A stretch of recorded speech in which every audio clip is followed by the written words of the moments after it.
Yung pangalawa po ninyong concern na nung tumawag ay sinabi po sa inyo na mag-refer na lang po sa 888. Tama naman po kayo na No, hindi no, no, po stop right there. Nung tumawag kami sa NCR hotline, sila. Somebody itong NCR, sino ang NCR head nyo rito? Dr. Jimmy Catanes, Regional Director ng NCR CHED. Okay. Anong nangyari? Itong dalawang numero I just gave you earlier. Sira. Pumunta ka doon ng January, sinabi mo yung problema na hindi raw sinasagot ayon doon sa mga siguro natanggap mo na sumbong sa mga estudyante. So ano sabi nila? Action na nila. Ayusin yung telepono. Yes po, sir. At ngayon ay July na. And every now and Pati ikaw inutil. Yes. Inutil ka, sorry.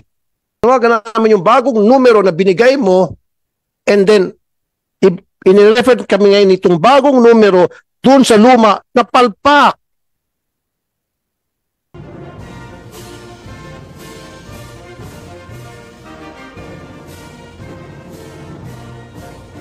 Do we have anybody here from CHED, Muna?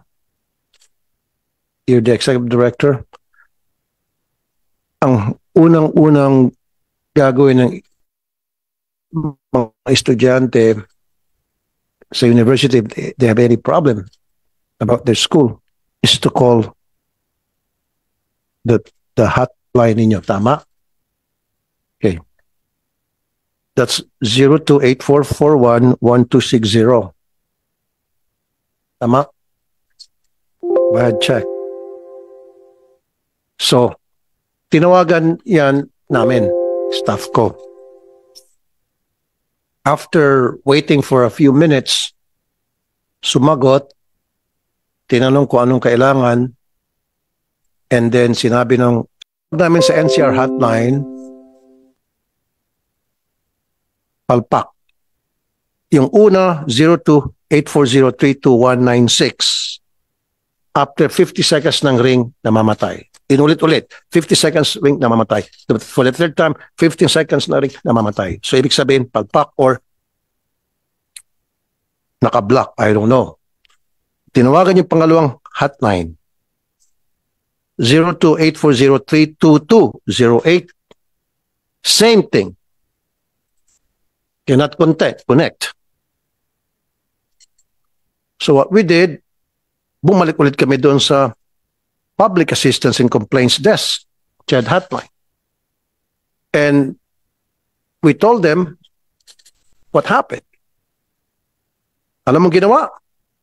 Ay kung ganun pala, tawagan nyo lang yung 8888, which is pang-national na.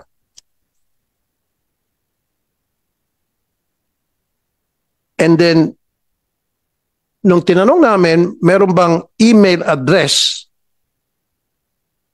This is the Public Assistance and Complaints Desk ng CHED. Ano ba ang email address ng NCR?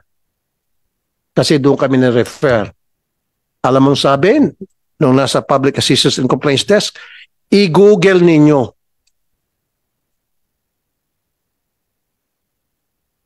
Sagutin mo muna yun, ma'am. Napaka-inutil itong hotline na ito. Good morning po, Senator Tulfo. Based po sa aming protocol, well, tama naman po kayo na dapat kapag tumatawag sa aming mga public assistance office, dapat ay nasasagot po ito ng mabilis at na-actionan din po ng mabilis ang anumang concerns. Kaya po nung una pong tumawag na nirefer po ang inyong reklamo sa aming regional office, yun po usually ang aming protocol na kapag may mga concerns po sa mga eskwelahan po, sa aming mga eskwelahan, especially po na sinusupervise ng aming regional office, ay nare-refer po namin para po mas ma-actionan po ng maayos. Yung pangalawa po ninyong concern na nung tumawag ay sinabi po sa inyo na mag-refer na lang po sa 888. Tama naman po kayo na hindi No, po stop right there. Nung tumawag kami sa NCR hotline, sila. Somebody itong NCR, sino ang NCR head nyo rito?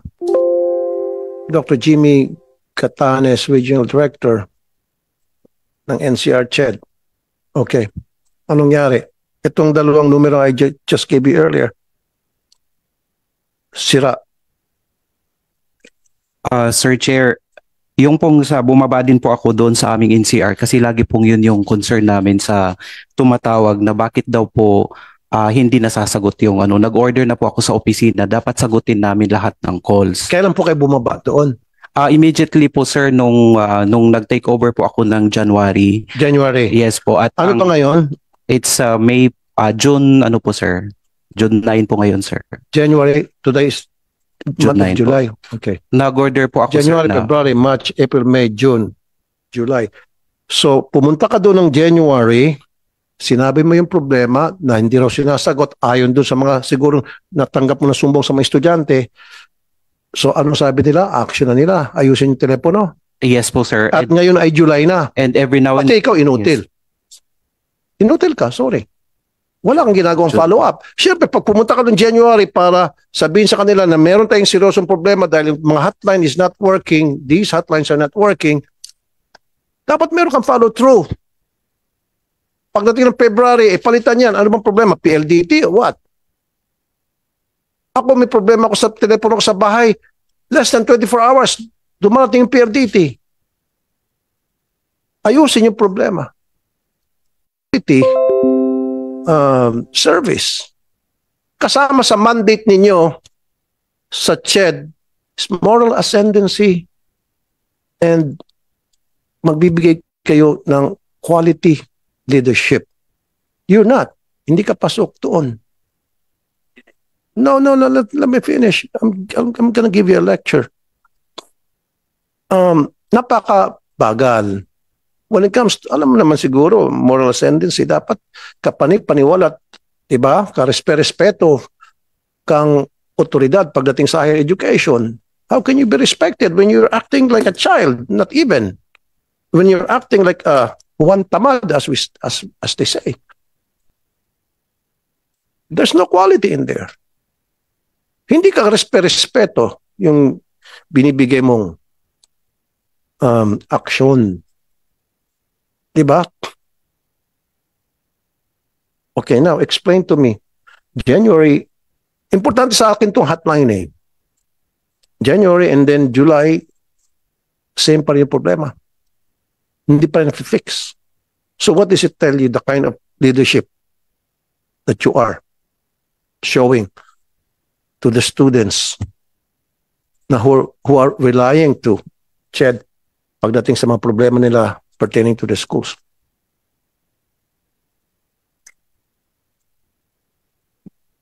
As a result, Sir Chair, nag-purchase na po kami ng papalit doon sa mga line namin dinagdagan po.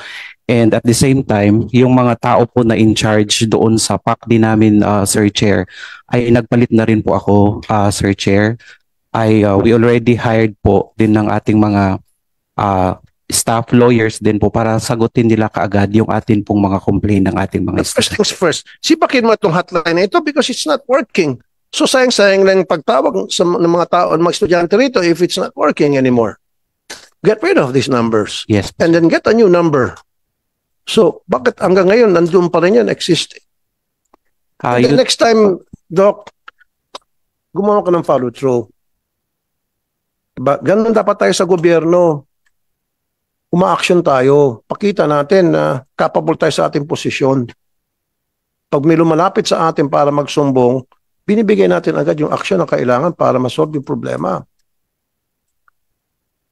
Tanggalin mo kung sino mga nag-ano doon, nagtatamad-tamaran.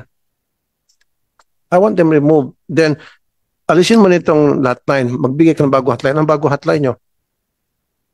We'll provide po, Sir Chair, yung bagong hotline. Well, then you tell it on air. Ito po yung mga hotlines namin, Sir Chair. Aside from yung nabanggit po is 8403-2247. So, ang bago na yan. Ito po, yes po, Sir. Dati po ito, pero ito yung pinaka-active po namin, Sir Chair. Meron din Tawagan natin. kaming... Call. Tawagan nyo. Call that number. Let's see. At kapag hindi pa rin nag-work, dapat pati ikaw matanggal na siguro sa palagay niyo po, sir. Because you're not effective leader. Di ba? Sabi ko, dapat sa mandate ninyo, moral ascendancy, quality leadership. And I don't think right now, so far, I'm sorry to say that for me, you don't possess those qualities. Because yan sinasabi, nakaupo lang at nangungulangot. Yan yung sinasabi sa ng mga tao sa kalye. That's the reason siguro kaya nasibak yung inyong CHED. Yung pinakamataas niya, anong pangalan yan? And what is, anong tawag kay Prosper de Vera? Hindi, anong tawag sa punches niya? Kaya nga siguro nasibak yung chairman ninyo kasi nakarating na siguro kay Presidente na he's not doing good action we in the government should do and should have. Hello? Hello? Okay.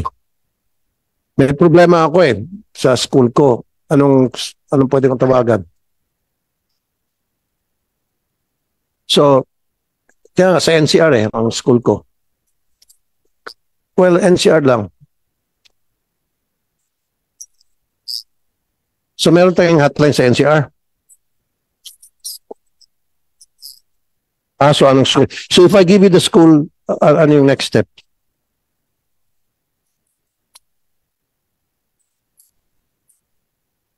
Okay. So, if I'll give you the name of the school na gusto ko i-complain, syempre, sa nga ko muna sabihin, so, i-refer mo ako dun sa school.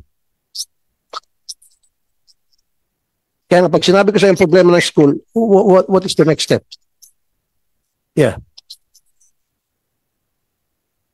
Anong next step? Ano nga next step, sir? Ifo-forward nyo ako sa complaint. Ano yung ang tinawagan namin Rockers Unit to?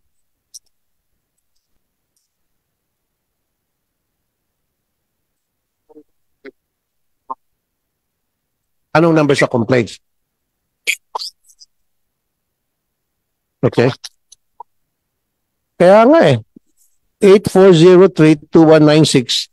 Yan yung sira na telepono. So, ibabalik mo ulit ako doon. You see? Thank you. You see, Dr. Catanes? You see? Tinawagan namin yung bagong numero na binigay mo and then, inirefer kami ngayon itong bagong numero doon sa luma na palpak. What does it tell you? Balik ulit tayo sa square one. Hindi mo monitor yan. Dapat minomonitor mo yan o at least man lang kung meron kang alipores. Pakimonitor nga kung this one is working already, nagpanggap ka or testing mo. No, malalaman mo na. I-refer ka ulit doon sa sira na. Sira na ngayon Anyway. Ayusin niyo po yung trabaho niyo sa CHED. Kailangan po mag-set kayo ng magandang example sa mga estudyante. Wag ko kayo magtamad-tamaran. Wag ko kayo maging inutil. Totoo yan. Dahil ako po, didiktikin ko kayo. Hindi pwede to. Anyway, let's go dun sa problema. 2017, nag-issue ang CHED na moratorium ng field trips. It was on February because dun sa incident sa Bestlink, off-campus activities at nagkaroon serious problema, may mga namatay, sugatan. And why was it lifted after a few months? December? CHED? Mr. Chair, at that time po, the CMO po of the CHED, ito po yung mga policies po namin regarding off-campus activity ay sinasabi na ang sanction lang po na mai-impose po namin. Anong sanctions binigay nyo pala noong 2017? Suspension lang? Yes, Mr. Chair. Wala kayong pinal na pa ibang mga kaso pa? May mga namatay. Remember how many deaths were there? Mr. Chair, ito naman po ay subject pa rin naman po sa, kumbaga, kung may mag-pursue po ng actions, na criminal actions against the school. So ito po ay imposition po ng CHED against the school po, Mr. Chair. Pero wala bang motu proprio doon na kayo na mismo ang mag-file ng kaso? Hanapan nyo kung anong kaso pwede ma-file against this school na for me, that was gross negligence resulting to injury and death. Why suspension only?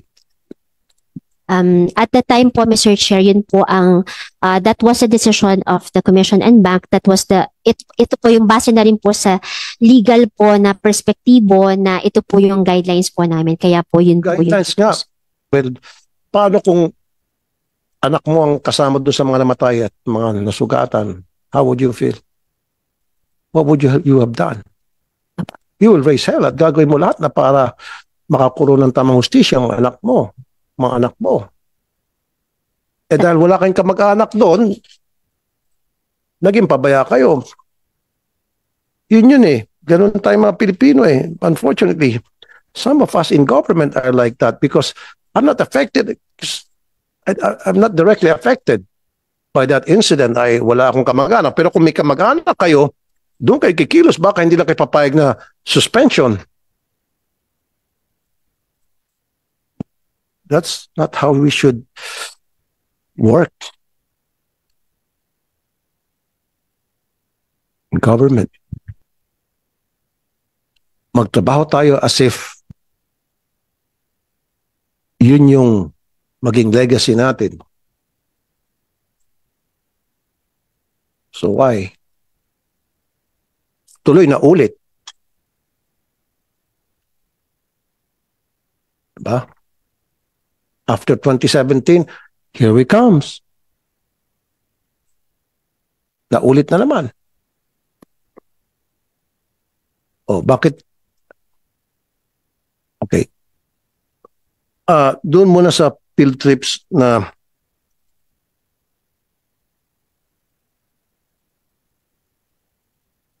go ahead po, Attorney Lourdes Pagayata. Okay, that's it. Magandang umaga po sa inyo, Honorable Senator. With due respect to the earlier statement coming from Ched regarding the February 2017 incident in Tanay, wala pong sanction na ibinigay ang Ched. Wala rin pong suspension after there was an investigation because at that time, I was then the counsel, I'm still the general counsel of BestLink. I was the one who handled the case. So BestLink then was issued a show cause order, which it complied with. The school submitted a written explanation, complete with the attachments. And there was even a clarificatory hearing held February of 2017 before Executive Director Carmela Yadao Season. And what was the clarificatory hearing for, Attorney Pagayata? Siya po ang Executive Director ng CHED, si Director Yadao Season. Before you continue, sorry, Ma'am, with your indulgence, no sanctions. Mr. Chair, if I may address, sabi nga po niya, Sabi mo may sanction. base Ngayon po sabi niya wala. I am relying po doon po sa records po ng Commission and Bank, sa records po ng Commission and Bank resolution po namin for resolution. Ano po ang sabi? Okay. Okay, ano ang date ito and then signed by whom? At that time po, yung mga commissioners po at that time ang nag-sign po. Hindi po natanggap itong sanction? From the records of BestLink, wala pong natanggap. Naku po. Wala po. So, di ba Okay, pag pinadala itong resolution, hard copy, di ba? Opo, tama po. And Mr. then Chair. dapat merong receive copy. Yes po, Mr. Chair. So, hindi natanggap. So, pwede sila nagsisinungaling lang. Pero kung meron kayong receive copy, then proof yun na nagsisinungaling sila. For now, we cannot say kung they're lying or not because we don't have that document that will prove that, in fact, they really did receive the resolution. Opo. Ipapatrace ko po ito, Mr. Chair. Papatrace pa lang. Sa records po. Alam mo na magkakaroon tayo ng hearing about this at ipapatrace mo pa lang. Isa ka pa rin inutil. I'm sorry to say that. Pareho kang dalawang inutil. And siya, saka ikaw, Executive Director. You know that we will be here. This is the reason why we're here today. And you don't have all these, the documents na kailangan malaman natin sa hearing na ito. Apo. Ipapatrace pa lang. Mr. Chair, kasi ngayon lang po lumalabas yung kanyang statement po na Hindi nga dapat itong pinapakita mo ngayon, wala pang ang pirma eh. Oh, sana yung pupunta ka na rito, kumpleto. And you're an attorney. And you know, pag ikaw ay pumunta sa korte, baka na-bull out ka na ng judge, napagalitan ka ng judge. You should know better. Wala kang pirma. Kung meron kang kaso inilalaban, sasabihin ng judge, nasaan pirma rito, panyero? Talo ka na. Napagalitan ka pa, napahiya ka. Sabi niya, wala siyang resolution. Pero kung meron kang receipt copy, pwede mo isupalpal sa kanila. Pabalik. Okay, let's move on. Now, walang sanction, wala man lang follow-up. Tapos ni-lift niyo pa. Sa magkano kadahilanan? Siguro.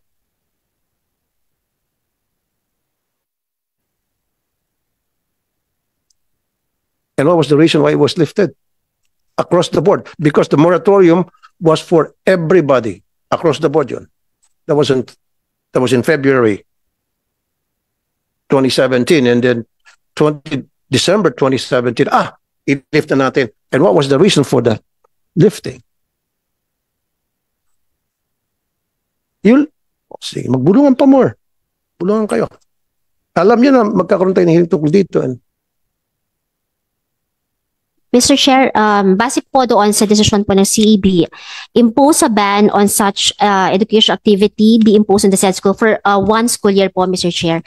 Gaya po na sinasabi ko, ito po yung nakabase po sa guidelines namin that the sanction that we might impose at that time was a ban on the suspension of the campus activity for 1 school year po, Mr. Chair. Kaya po, ito po ang na-impose po. Kaya po yung lifting po na sinasabi po, it's more of an automatic, dahil po natapos na po yung sanction na 1 year po. Kaya po. Then you people said, are a bunch of stupid workers. Really? Sorry. So again, sorry for the word. You're a bunch of stupid kids. Para mga bata kayo. Bago nyo i-lift yung isang policy na pinalabas nyo, and the reason why nagpalabas kayo ng ganun klaseng policy at moratorium, stop muna out of school activities dahil nakita nyo na magulo, walang tamang sistema na para ma-ensure na maging maayos ang off-campus activities para sa welfare ng mga students, especially itong sa 2017 may namatay, di ba? And then nilift mo, sana meron kayo mga sineset na guidelines. Nilift namin to, pero sa kondisyon kayong lahat ng mga school, bago kayo mag-request sa amin ng off-campus activities, ano ang ginawa ninyo? Ano maipakita nyo sa amin na para hindi na maulit yung nangyari sa best link na maraming namatay? And then pag-aralan nyo. And then saka nyo ililift. In the absence of that, wag muna. Hayaan nyo muna yung mga school magsilapitan sa inyo.